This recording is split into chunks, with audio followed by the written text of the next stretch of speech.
Hello and welcome to 1:35 AM. This is the third Fazbear Fright Book, and today I'm going to be doing an audiobook of the second story, which is called Room for One More. Now, one thing to note is I have not actually read this story yet. So not only are you going to get like an audiobook from me, in a few parts, of course. I don't want to drag this out for 2 hours. But not only are you going to get this audiobook, you're also going to get reactions from me. So we're going to see how this goes, and hopefully you enjoy. Of course, if you don't have the book, then all of the words are on the screen, so you can read it with me. Anyway, this is Room for One More. Let's begin. To tell the truth, Stanley didn't like the place. Something about the way it was hidden from passers-by made him wonder what secrets were being kept there. Was it even a legitimate business? Or were sketchy deals being made under the table? Stanley didn't know. When he was hired, the supervisor had told him that the job was on a need-to-know basis, and as far as the business was concerned, Stanley didn't need to know everything. After a year and a half on the job, the only thing Stanley knew for sure was that his paychecks always cleared the bank. To get to work, he had to walk through a storage yard stacked high with lumber, concrete blocks, and steel girders. Concealed in the middle of all the building materials was a stairway leading underground. A single low-wattage light bulb illuminated the dark steps just enough for him to find his way down safely. At the bottom of the stairs, he had to pass the same stinking bio-waste bin he passed every night. It always had this exact same mixture of foul odours, something chemical, something like rotting food, and most disturbingly, something like how he imagined the smell of decaying fish. The stench set the tone for the night Stanley was about to spend. Just like the bio-waste bin, Stanley's job stank. He scanned his ID badge, and the huge metal door opened with a groan that always seemed to express how Stanley felt about his upcoming shift. Sometimes he groaned right along with it. The facility was dark and lacked proper ventilation. Because of its underground location, there was always a level of dampness in the air that made Stanley feel clammy. Supposedly, the building was a factory, but even on the inside it provided no clue as to what kind of work might have been going on there. The building was a network of dim hallways faintly illuminated by sickly greenish lights. Networks of black pipes snaked overhead. Throughout the hallways were giant locked metal doors. Stanley had no idea what went on behind them. If the place were a factory, it would stand to reason that people were on the premises manufacturing something. Sometimes Stanley could hear the banging and rumbling of some kind of machinery behind the big locked doors. He assumed that there must be other workers in the building, people operating the machinery, but during his entire time on the job, he had yet to lay eyes on another human being. It was strange to be a guard, and not really know what it was you were guarding. Stanley walked down one of the hallways, hearing hissing and clanging from behind one of the metal doors, and then scanned his ID badge to enter the security office. He settled down at his desk, where he could watch all of the building's entrances and exits on the facility's high-tech monitors. So, straight off the bat, reading this, like, first 3 pages, I'm already getting a sister location vibe. Don't know about you guys. There's green lighting, and it's kind of smelly, and it seems like a factory, but we don't know what it's for, really. Anyway, we just have to read on. Stanley had been hired to work at this facility a year and a half ago. At his job interview, it became obvious that this job was unlike any other security guard position he had ever held before. The supervisor who hired him was a strange little bald man in a too large suit who fidgeted and seemed to not have a hard time meeting Stanley's eyes. "It's not a difficult job," the man had said. "You sit in the security office, watch the building's exit on the monitors, and make sure nobody gets out. Nothing gets out? Stanley had asked. In other jobs, I've watched to make sure nobody gets in. Well, this isn't other jobs, the twitchy little man had said, taking a sudden interest in the papers on his desk. Just watch the exits, and you'll be fine. Yes, sir, Stanley had said. He was confused, but he didn't want to make trouble. He had been laid off from his previous position, and the bills were piling up. He needed this job. When do you think you can start? The man had asked him, looking in the general direction of Stanley's face, but still not meeting his eyes. As soon as you need me, sir. Stanley had been expecting a more rigorous interview. Usually, for security jobs, there are a lot of questions, personality tests, references to be followed up on, and an extensive background check. Companies wanted to make sure they weren't hiring the fox to guard the hen house, as Stanley's granny used to say. Excellent, the man had said, with what was almost a smile. We've had a sudden vacancy, I'm afraid, and we are in urgent need of someone to fill the position. Guy up on quid on you? Stanley had asked. In a matter of speaking, the man had said, looking past Stanley. Unfortunately, the prior security guard passed away suddenly. Very tragic. What happened to him? Stanley had asked. He knew there were inherent dangers in the job, but if the prior guard had been killed in the line of duty, he felt like he ought to be told about it. If this job was especially dangerous, he needed to know what he was signing up for, and make an informed decision. Massive heart attack, I'm afraid, the man had said, looking down and shuffling some papers on his desk. We never know how much time we're given, do we? No, sir, Stanley had said, thinking of his dad, whom he had lost recently. The man had nodded thoughtfully, then looked at Stanley. But I think you'll find it an easy job.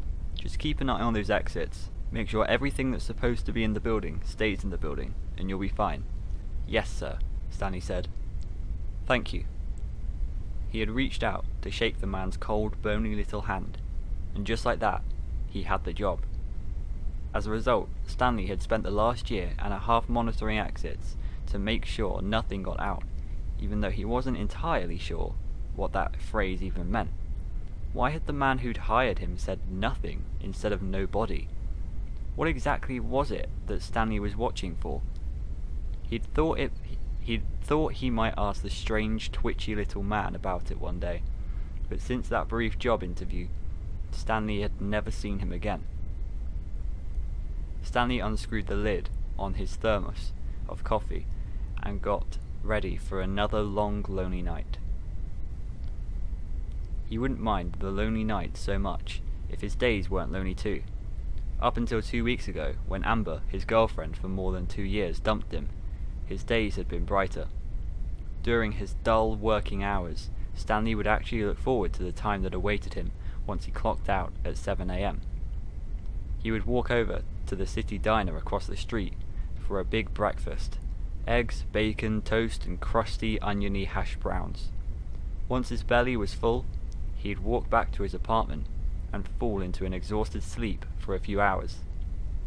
Afterward, he would wake up, eat a sandwich, do a little cleaning or laundry, and then play video games until Amber got off work at the grocery store at 5.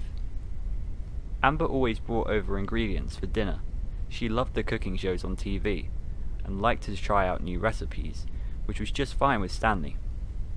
He loved to eat and had the belly to prove it. He wasn't fat, exactly, just well padded, like a comfortable sofa. Spare ribs with plum sauce, chicken adobo, spaghetti carbonara, whatever new recipe Amber wanted to experiment with, Stanley was happy to eat it.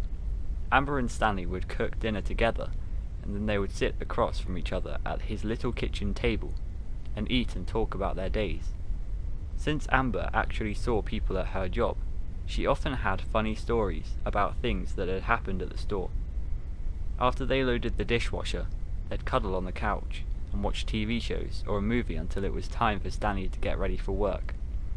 Most of their dates were cozy nights in, but on Stanley's nights off, they'd go out for dinner, usually to Luigi's Spaghetti House or Wong's Palace, and see a movie or go bowling. Stanley's time with Amber always felt happy and comfortable, and he had thought she felt the same way, but on the terrible day when she broke up with him, she said, "This relationship is as stagnant as a frog pond. It's not going anywhere." Blindsided, Stanley had said, "Well, where would you like it to go?" She had looked at him like this question was part of the problem.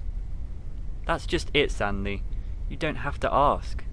Stanley was barely 25, and Amber was the first serious girlfriend he had ever had.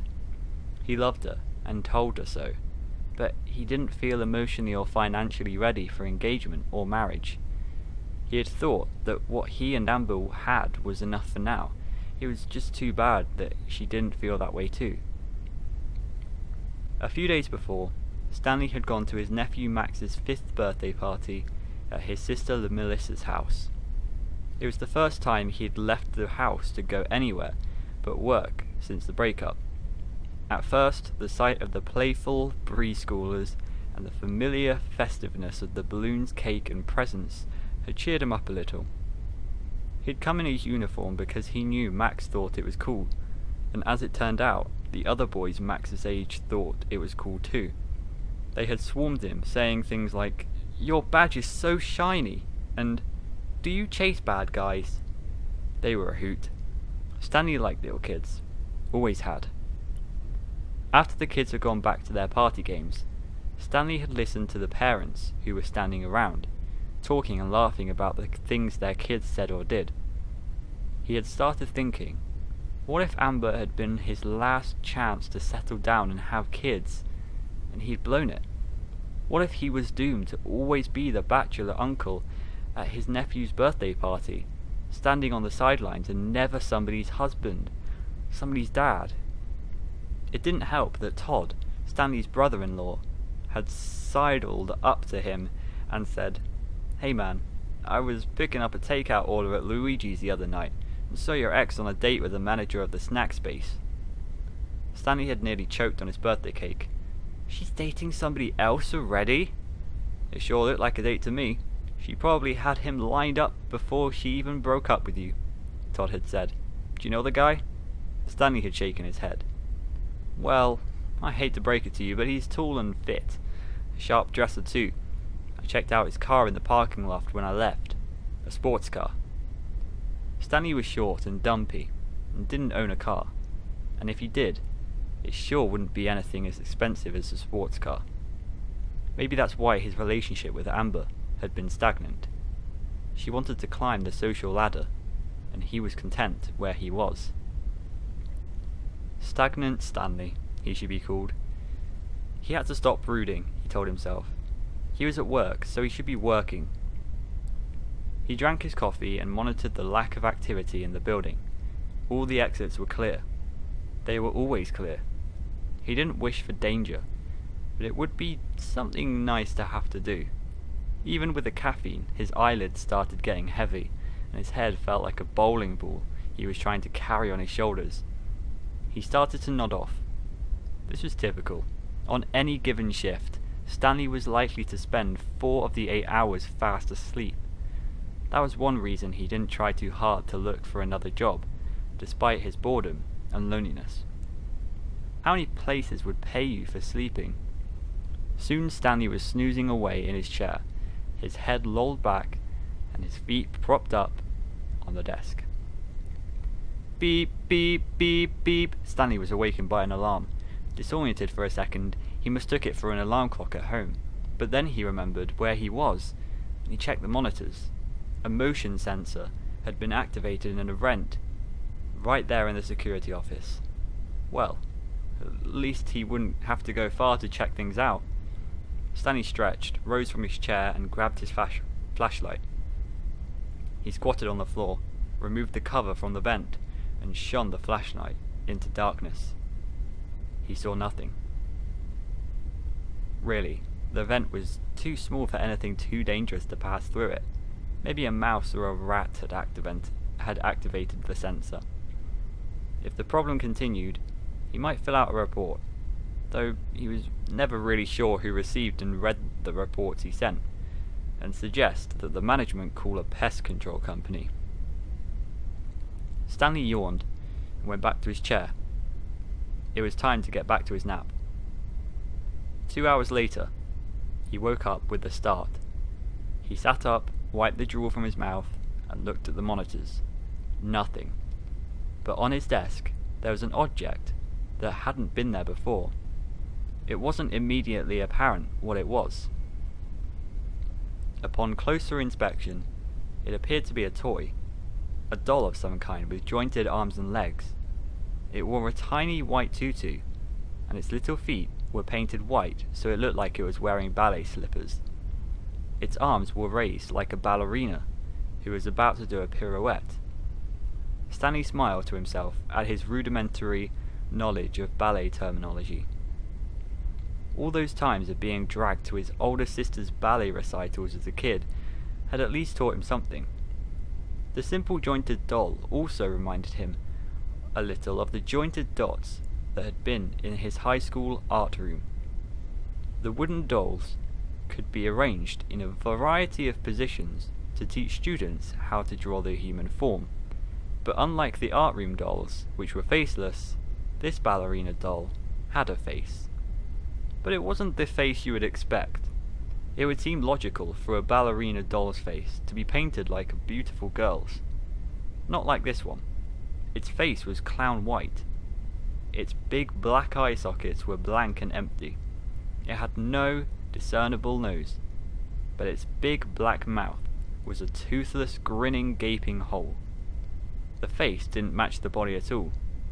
Why would somebody paint a ballerina's doll's face in such a ghoulish style? Stanley's mind was full of questions. What was this weird thing? And what was it doing on this desk? Who had put it here?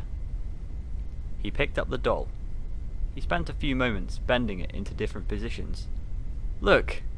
Now she's doing the splits. Now she's doing a Russian folk dance. Stanley chuckled at how easily amused he was.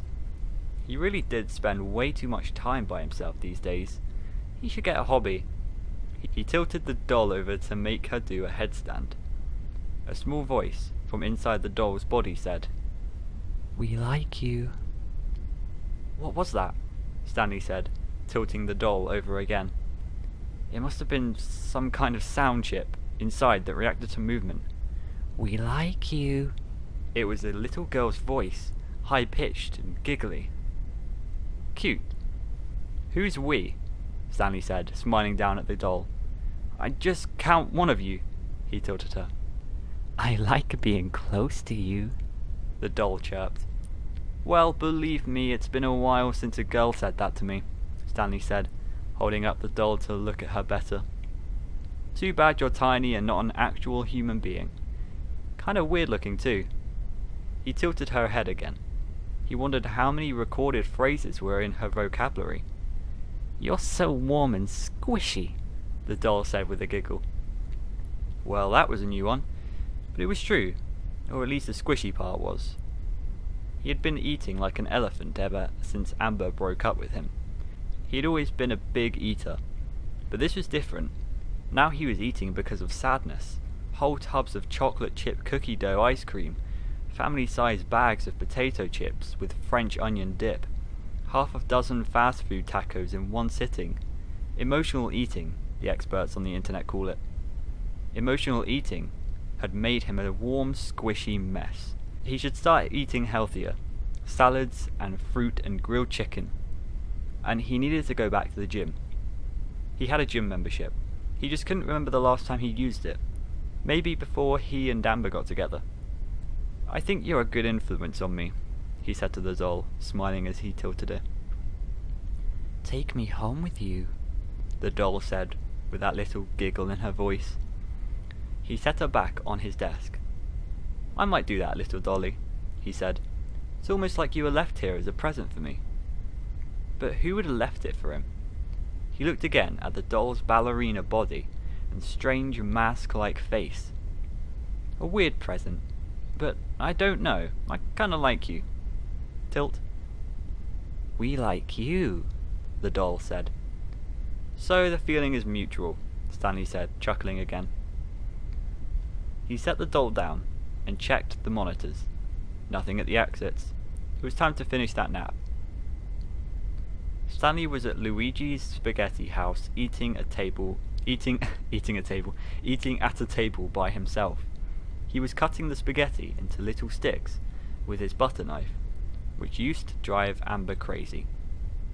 "You were supposed to twirl it on your fork," she said, using your spoon to keep the noodles from falling off. To Stanley, this always seemed like an unnecessary delay of eating food, but he felt the same way about the chopsticks when they ate at Wong's palace, which Amber always insisted on using, while Stanley efficiently shoveled in his General Tso's chicken with a fork. But Stanley and Amber weren't eating anywhere together anymore. She was sitting at a cozy table in the corner with a handsome, well-dressed man.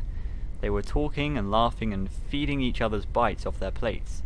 Stanley felt embarrassed to be sitting at his table alone, but Amber and her date didn't seem to see him. It was like he was invisible. Stanley looked around the dining room to avoid looking at Amber and her new boyfriend. At the head of the room, where there was usually a piano, was a casket. Stanley's dad lay inside it, his sunken cheeks too rosy with makeup, where the mortician had tried to disguise his death pallor. Everywhere he looked, Stanley saw someone he had loved and lost. He looked down at his plate to avoid seeing anybody else. His spaghetti had turned into a tangle of writhing, wriggling worms. The worms crawl in, the worms crawl out, or they eat your guts and they spit them out. Stanley remembered the gruesome song from the playground when he was a kid. It was morbid, sure, but what did they know of death back then? But now his childhood was gone, his dad was gone, Amber was gone. Why did everything good have to go away? He picked up the plate of worms and hurled it across the room. The plate shattered against the wall and left a red smear of spaghetti sauce studded with chopped up noodles. Stanley woke up, grasping for breath. "It's okay," he told himself. "It was just a bad dream." It was 5 minutes until his shift was over, and the doll that had been on the desk was gone. It was strange. Nobody but him was ever in here. Who would have come into the security office and taken it? Maybe the same person who had come in and left it in the first place, whoever that was.